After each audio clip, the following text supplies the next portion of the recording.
So now, tonight, new developments in the murder arrest of Fotis Dulos. We've learned Dulos' legal team has filed a motion to get the case tossed out completely. Attorneys claim Dulos' Fifth Amendment rights were violated when he was arrested and charged with kidnapping and murdering his estranged wife, Jennifer. There seems to be a lot of complaining about his treatment and the gag order, and that things are fundamentally unfair to him. But then they come up with this idea that in Connecticut, you're required to be indicted by a grand jury, which is just simply not true. McGuigan says in Connecticut, charges are not based on grand juries, but rather they're brought forward by complaints and information. Legal experts say the motion is a pretty big long shot. Meanwhile, the case presses forward, and we now know investigators have recovered evidence with Jennifer Dulos' blood and DNA on it.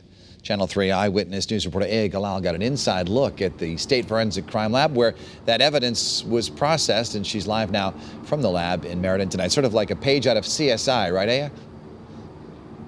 Dennis, it certainly is. And we know Jennifer Dulos' blood was found at that crime scene in New Canaan and also in bags of trash in Hartford. That's among the roughly 40 to 50,000 pieces of evidence that come through these doors every single year. And sometimes that key evidence isn't always visible to the human eye. Jennifer Dulos missing for nearly 8 months now. Her blood found on clothes, plastic zip ties, and household items like paper towels.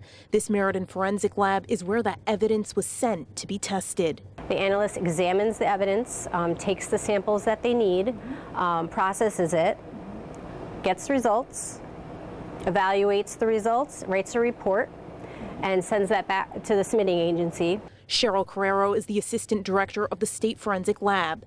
And while she couldn't specifically discuss the Dulos case, she says blood is typically very high in DNA. We only need a very small amount of blood, possibly not even detectable by the human eye. And DNA technology has improved drastically over the last 2 decades. People drop, on average, thousands of skin cells a day.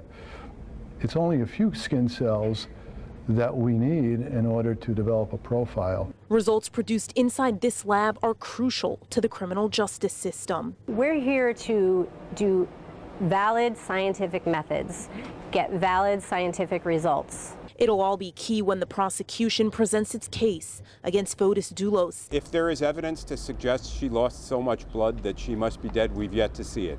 Meanwhile, Dr. Henry Lee, a renowned forensic scientist, has seen cases where bodies were never found, but blood was, and that's what was key. If somebody lost half amount of blood or 2, sir, a medical examiner can give an opinion this individual more likely to receive a major injury and cause of death.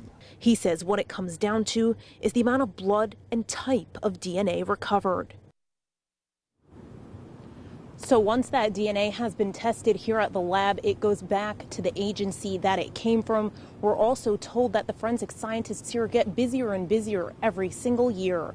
Reporting live tonight in Meriden, Aya Galal, Channel 3 Eyewitness News.